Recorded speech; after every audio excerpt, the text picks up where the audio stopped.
There is now another case of bullying in San Diego, where they're suing two 6-year-olds. But there's a twist to this story. Listen. A candidate for the 76th Assembly District in San Diego has sued two 6-year-old boys who she claims were bullying her son at school. KPBS investigative reporter Claire Tregesser looks into the unusual case. When Christy Bruce Lane felt her 6-year-old son was being bullied at school, she took two aggressive and unusual steps. First, she filed a lawsuit seeking more than $48 million in damages. She sued the school, the head of the school, and the mothers of the 6-year-old boys she thought were bullying her son. But she didn't stop there. She also included the 6-year-old boys themselves. Then she did something even more unusual, according to legal experts. She put the boys' full names in the lawsuit. That means the legal action will likely be in the public record for the rest of their lives. It certainly is unusual to have schoolyard bullying result in a lawsuit. Dan Eaton is a legal analyst. Disciplinary problems are usually handled at the school level, and that's why this is so extraordinary. Bruce Lane's son attended the private and pricey San Diego French-American School in La Jolla beginning when he was 2 years old. In the complaint filed last April, Bruce Lane claims that when her son entered first grade, he was punched, pushed, and called stupid by two classmates. She says she filed complaints with the school and nothing happened. Then the school said her son was not welcome back the next year because she and her husband, quote, prevented a positive or constructive relationship and, quote, seriously interfered with the school's accomplishment of its educational purpose, according to court documents. Bruce Lane filed the lawsuit a month later. In court documents responding to the lawsuit, the school argued it, quote, repeatedly addressed complaints about the alleged bullying over a period of 10 months. The school's response goes on to say that Bruce Lane and her husband refused to cooperate with the school and became abusive and threatening to teachers and staff and demanded the school, quote, completely ignore their own son's misbehavior. That is an extremely strange choice. Attorney and former city council candidate Will Moore says regardless of whether the lawsuit is successful, it's probably bad politics. That is an interesting political choice. Bruce Lane is a conservative candidate running on an anti-tax, anti-government platform against Democrat Brian Mainshine. She did not respond to requests for comment. Bruce Lane and her husband never attempted to contact the mothers of the boys before filing the lawsuit. So says Douglas Jaffe, an attorney for Dima Saab, one of the mothers being sued. There was never any approach by Miss Bruce Lane to come to Miss Saab, parent to parent, indicating any problem. These are children who went to school together for 3 years. They had been friends, attended birthday parties together. More shocking, Jaffe says, is the decision to include the boys' full names. It puts unsupported, in our opinion, allegations out there against a minor with that minor's name that shouldn't be there. The reason why Bruce Lane would include the 6-year-olds in the lawsuit is money, says Monty McIntyre, a San Diego attorney and mediator. It's possible that if this young boy was kicked or hit or verbally harassed, that he hasn't really incurred any medical or psychological expenses. That would mean that if the court finds Bruce Lane's son is entitled to money to cover his emotional distress, he would have to collect it from the other 6-year-olds, not their parents. This, of course, is unlikely because children usually don't have any money. Claire Tregesser, KPBS News. The school has filed for a summary judgment to dismiss the lawsuit, and a hearing on that is set for April 2023. If the suit goes forward, a trial is scheduled for June 2023. So here's what I'm recommending. I recommend that the suit go forward because of what happened, but she included the list, she included the minors' names. And the definition of a minor goes as follows. It's a noun, meaning a person under the age of full legal responsibility. So if you're 5, 10, 15, you are a minor. Or a juvenile. Because minors are the same things as juveniles, to be honest. Because I know a lot about minors. Because in some states, you're not an adult till you're 18.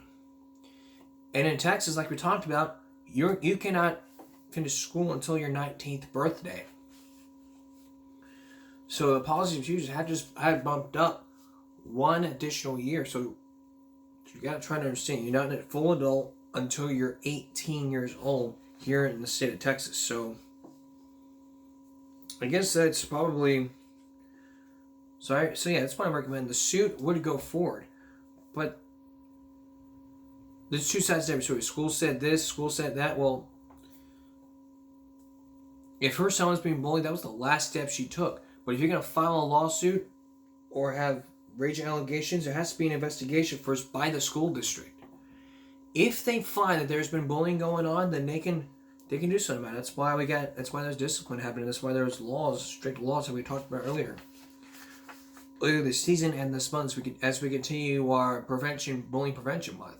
That's why I created the group Stop Bullying Speak Up to help out in cases like this. Later on in this broadcast, racist graffiti found. Hear what the school is responding and hear what the police have to say. But coming up next, Chris Cuomo on bullying to death in America's schools. It's happening all over, and Chris is going to have a lot to say in this 8-minute video. Stay with us. Kids being bullied. Up front tonight, kids being bullied. It's something you hear in the news. But being bullied to death, it always happens. Listen to this. Over 100,000 kids are now afraid to go to school because they're being bullied. But the question you have to ask is, why are kids leaving class? Why are kids not going to school? Because why are kids not going to school? Because they're being bullied. That's the question. Well, it's basically because they're too afraid to report to the school. And in the case I told you about 3 days ago, when an incident happened at school, I asked them, "Did you try reporting to the website?" They didn't care, and so that's something I feel that, because I had to butt in and say, well, this and this and this and that, will go kick your ass, whatever. If a child has to defend him or herself, that's his or her choice. But the question is, why do kids bully? And what lessons can be learned? Here's Chris Cuomo. Hey, Tim. It's alarm clock, our first alarm clock. Yay! Keep going. See, I can do it. David and Tina Long adored their 17-year-old son, Tyler. He was the type of individual that could be in the middle of the crowd, not know nobody's name, not know anything about him, and strike up a conversation and be just so at ease. You envied that about him? I envied that. I mean, because that's not me. That was him. Made you proud? Made me proud. Tyler enjoyed normal kid things like karate. Guess what, Dad? I'm winning! Video games. He even aspired to go to college. You doing your homework? Yes. All the more impressive because Tyler had Asperger's syndrome, a form of autism, which Mom says gave him a unique personality. And what did that mean in terms of his daily life in school? What would the kids say? What would they do? He would point out the rules to him quite a bit. Asperger's kids are very rule-oriented. They like things the same every day. And so if someone was talking in class, I know that he would say, we're not supposed to be talking. That's the rule. And, I think that just irritated a lot of them. They saw him as something different than what they were. What Mom saw as a virtue made Tyler a target at school. They would take his things from him, spit in his food, call him gay, faggot. And just from one day to the next, it was continuous harassment from the other kids in the classroom.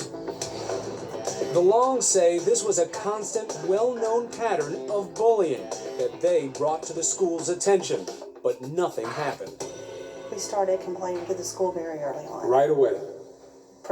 Yes, Yeah. right away. And what did they say? You get the same old adage, boys will be boys. You know, how can I stop every kid from saying things that shouldn't be said?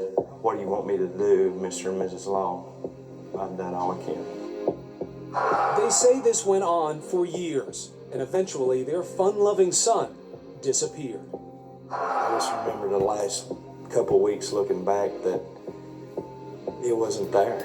I mean, he just seemed like he was a hollow person. They had taken something from him. They had took his pride from him. On October 17th, 2 months into his junior year, Tyler Long changed out of his pajamas into his favorite t-shirt and jeans, strapped a belt around his neck, and hanged himself from the top shelf in his bedroom closet. So I stepped into the room, and I found Tyler in the closet. At that point in time, I rushed over here, picked Tyler up, tried to relieve pressure off his neck, and I started screaming for Tina. I couldn't get the belt off his neck. Troy brought me a knife and I cut the belt off his neck, laid him down. We checked to see if he's still alive. But it was too late.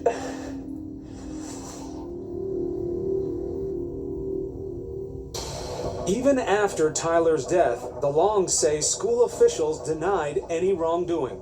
The perception that the school is a haven for bullies is just not true. Do we have some bullying problems? I'm sure we do. All school systems do. But it is a major overarching concern in our high school? No, it is not. The Longs say the school even refused to have a moment of silence in Tyler's honor. So they say they were forced to file a lawsuit to get some answers. You try to change the law, you try to change perspective, you try to change administrators, teachers, anybody who comes in contact with these kids. And if we have to start where we live, in our county, in our town, then that's where we'll start. Do you think about what is the message you would want to have given Tyler if you would have known where he was, if you would have known where his pain was taking him? If I had to do it all over again, and I knew what I know now, he probably wouldn't be in that school. And if he would have come home and said, "Can I please drop out of school?" At this point today, okay. He might still The thing be that I think was so hard was seeing so many families and kids that just can't get heard.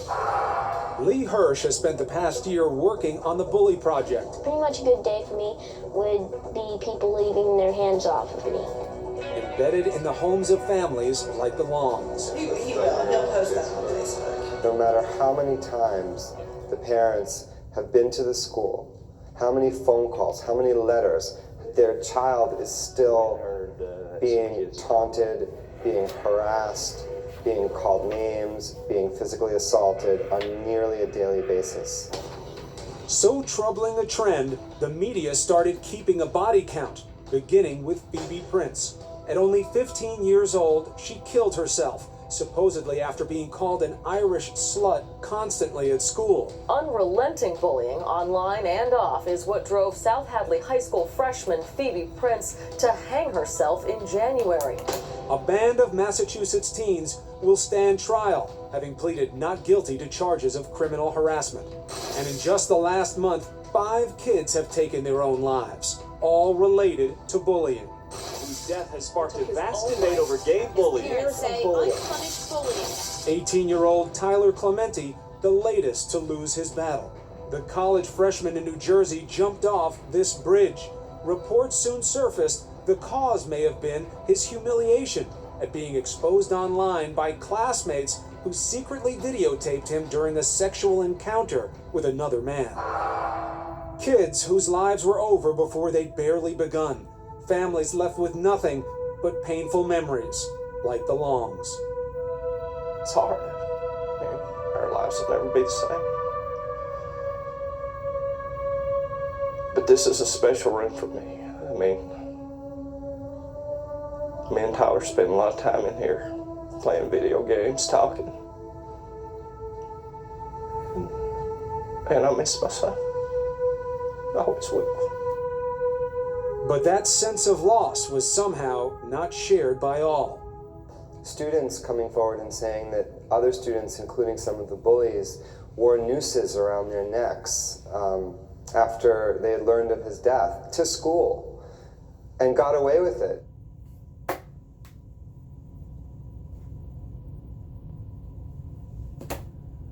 Okay. No words for this. No words at all.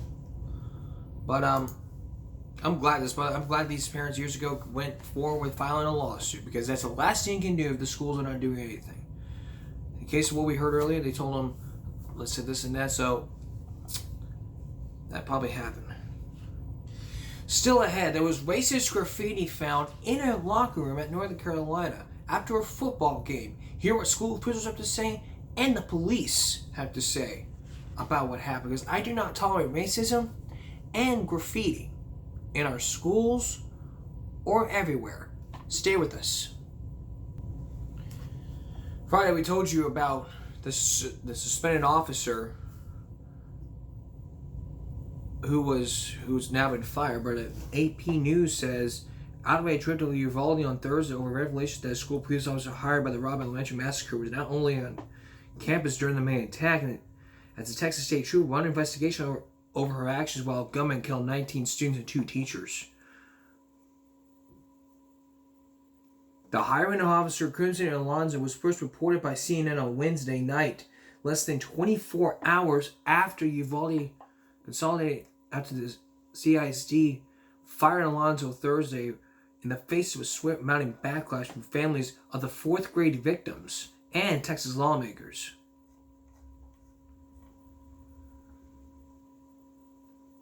But Bellberg reported from Dallas, Associated Press writer. No, that wasn't it. But I'm glad the school did their best to prevent this from happening.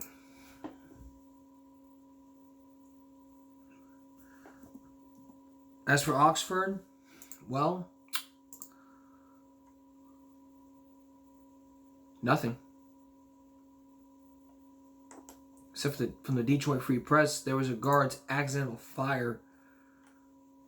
Raised the issue of arming school employees. Like we talked about, we arm teachers. I mean, we gotta go through background checks. I mean, if it's required, then it's required. If it's optional, it's optional.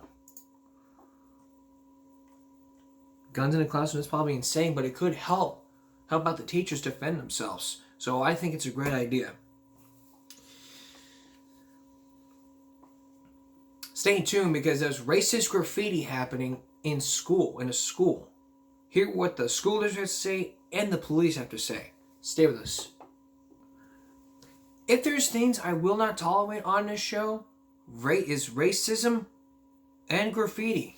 I don't tolerate people spray painting school walls, school locker rooms, bathrooms. It's graffiti, it's vandalism, and your ass could be in jail like that. Well, that's what happened at Vista del Lago High School in California. Administrators at Del Campo and Vista del Lago high schools are investigating a racial slur found in one of the locker rooms after a football game last night. KCRA 3's Maricela de la Cruz has more. Yeah, Kristen, well, parents and everyone at the Del Campo varsity football team are upset at this message, but they're not exactly angry or upset at the opposing team, Vista del Lago, because they don't actually believe that the team had absolutely anything to do with this message. A great Friday night for Vista del Lago's varsity football team after a win at home against Del Campo High School turned into a shocking one for everyone, after the Del Campo student-athletes found messy locker rooms and racist remarks. Came in after the game was over. Our kids walked into the locker room just seconds in front of us and walked into what was written on the whiteboard. The incident happened sometime during the game. Del Campo's head varsity football coach told KCRA that he doesn't believe the opposing team had anything to do with it and hopes the investigation leads to those responsible. I don't believe anybody's going to go in during the third quarter and do anything like that, right? To me, this is obviously like somebody else, and there has to be an investigation done, right? And they have to get to the bottom of it. Despite recent incidents in other schools, Costa says that it's not a problem that should be tied to athletic teams. This isn't, just one campus over here or one group over there or one situation over here. This, to me, this is a global societal issue, right? That, you look around every day and somebody has something negative to say about somebody else on social media. Folsom Cordova Unified School District is investigating the incident. In a statement to KCRA, they said in part, FCUSD denounces and abhors racism. We are appalled by the racist remarks that were written.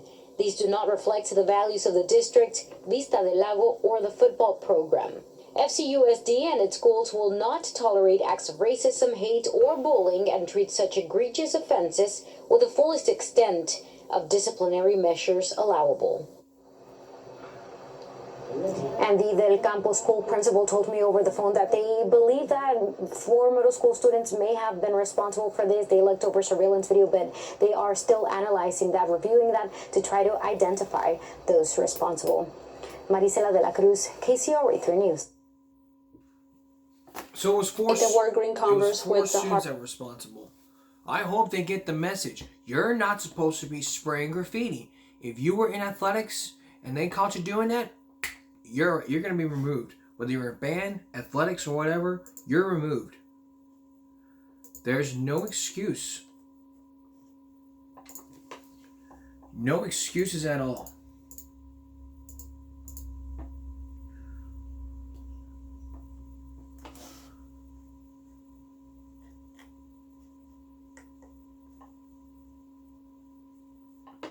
But bullying is all about school violence.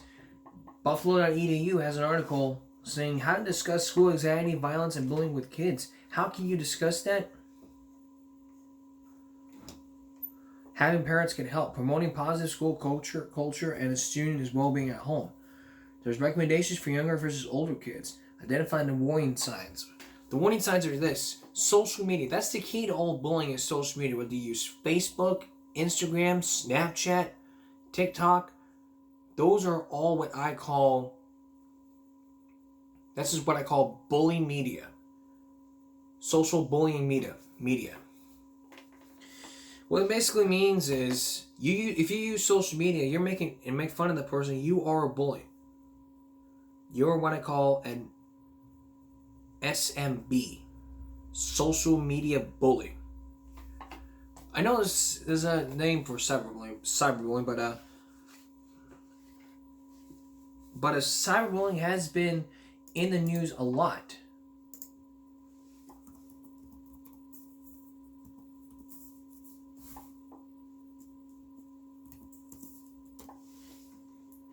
So let's find out if there's any articles on there. Well, according to K-12 Dive, districts struggle with social media verification and reporting cyberbullying. So listen to this 4-minute article and then we'll talk about it. Districts struggle with social media verification, reporting cyberbullying. Dive brief. With social media verification a potential tool for handling cyberbullying, a new survey finds a quarter of school districts applying for verification were rejected in the last 2 years. Online bullying remains a concern for districts, with 59% of respondents saying they have dealt with social media postings that harass, intimidate, or bully their students, according to the survey of 292 K-12 leaders from the National School Public Relations Association and the Consortium of School Networking. Talks to address concerns over verification and online bullying began over the summer between COSIN and NSPRA staff and social media companies including Facebook, LinkedIn, Snapchat, TikTok, Twitter, and YouTube. Twitter said it is working to create a process to allow federally recognized K-12 institutions to verify their official social media accounts, according to NSPRA. Dive Insight. If pathways are created to verify school district accounts online, it should then be easier for social media platforms to quickly respond to online harassment reported by districts, said Melissa Bram, Associate Director of NSPRA. In some instances, association members say they reported an account that was harassing or bullying students, and it took days, weeks, sometimes even months to get these issues addressed, Bram said. The harmful behavior is still continuing, and schools have parents who are reaching out to them saying, "What are you doing about this?" Districts are doing their best to address these social media behaviors, but they want to be able to do more to help families, she said. Nearly half of survey respondents, 45%, said they have struggled to get social media platforms to remove reported accounts or posts for bullying students. In addition, 51% said they've seen mock social media accounts appear with the district's logo or branding. The survey found that among districts with 2,000 to 49,999 students, those on the lower end of enrollment were less likely to get their social media accounts verified. Bram attributed this to some platforms setting high follower counts as a requirement for verification. However, she said that introduces an equity issue for school systems, because some school systems serve 1,000 students, some serve 190,000 students, but to those students and their families, they're very, very important on a daily basis. Even so, Bram said she is excited there's been positive response from several platforms to take on the issues surrounding verifying school accounts and reporting online harassment. Almost every school district, 99%, uses Facebook, followed by Twitter, 93%, and YouTube, 86%, according to the survey.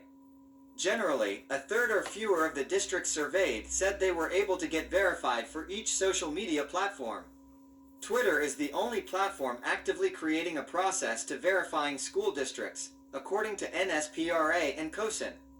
Meta, the parent of Facebook and Instagram, along with YouTube and LinkedIn, are willing to consider exploring solutions, too, Bram said. We know who the public schools are. They all have a federal ID number, and if they're verified by the federal government, then let's find an easy way to get them verified by social media platforms, Bram said. I think that's a good idea. School districts need to be verified.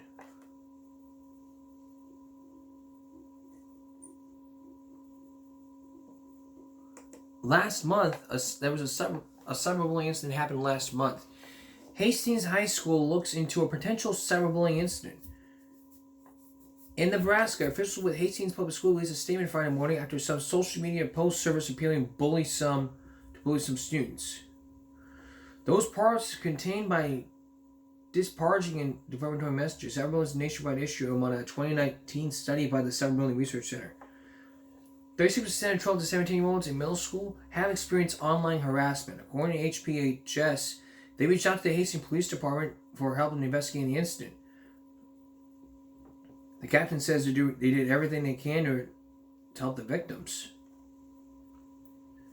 HPS officials recommend if anyone has information about posts to call the Hastings Police. So, yeah, I guess that can.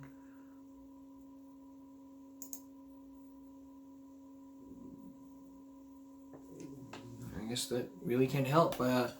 There's really no excuse. I mean, if you're being bullied, you should be reporting this to the school. But bullying is part of the truancy problem.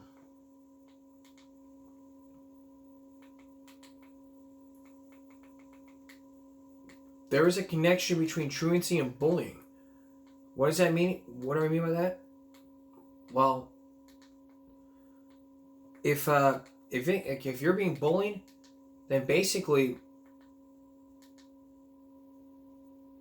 it really can't happen. So let's watch this clip and then we'll wrap it up. This is from Hollenbeck Middle School, Hollenbeck Police Department.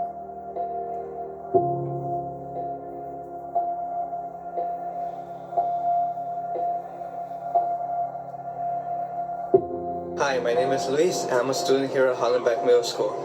Right now, our school is empty because we're on summer break. But what happens when school starts and students are supposed to be in class? getting an education don't come and they just skip school. According to the California Department of Education, the truancy rate at Hollenbeck Middle School in 2014 was 75%. Us Pell kids, well, we've seen a lot of ditching here at Hollenbeck, and we wanted to know why and what can be done about it. This is Cynthia Gonzalez, and she's a city attorney at the Hollenbeck Police Station. Hello, Mrs. Gonzalez. What is the definition of truancy? What truancy is defined as? So one truancy is 3 unexcused absences. So if you're ditching and you ditch one day, that counts as 1 of 3. Is ditching similar to truancy? You know, it is. It's very, very similar because when you say ditching, that just means, you know, you ditched one day.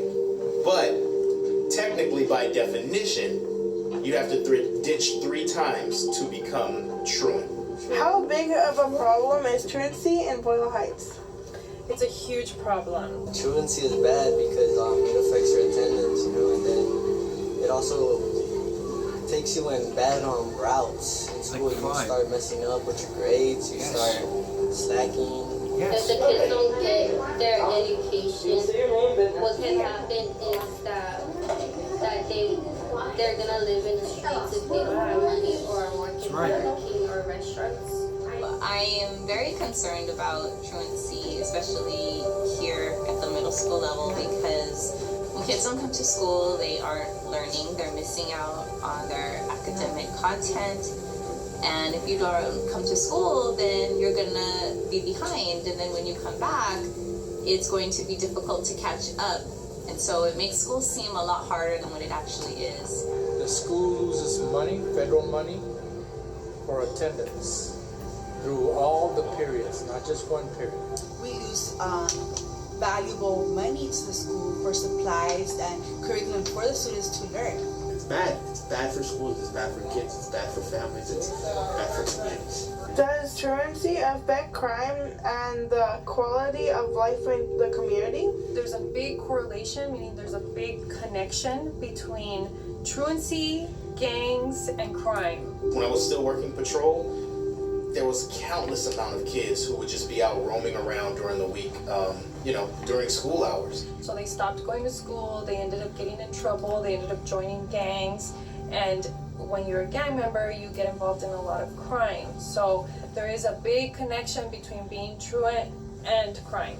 What are some causes of truancy? And what I mean by that is, why do you think kids skip school? You know, I think that there's probably a lot of reasons why kids skip school.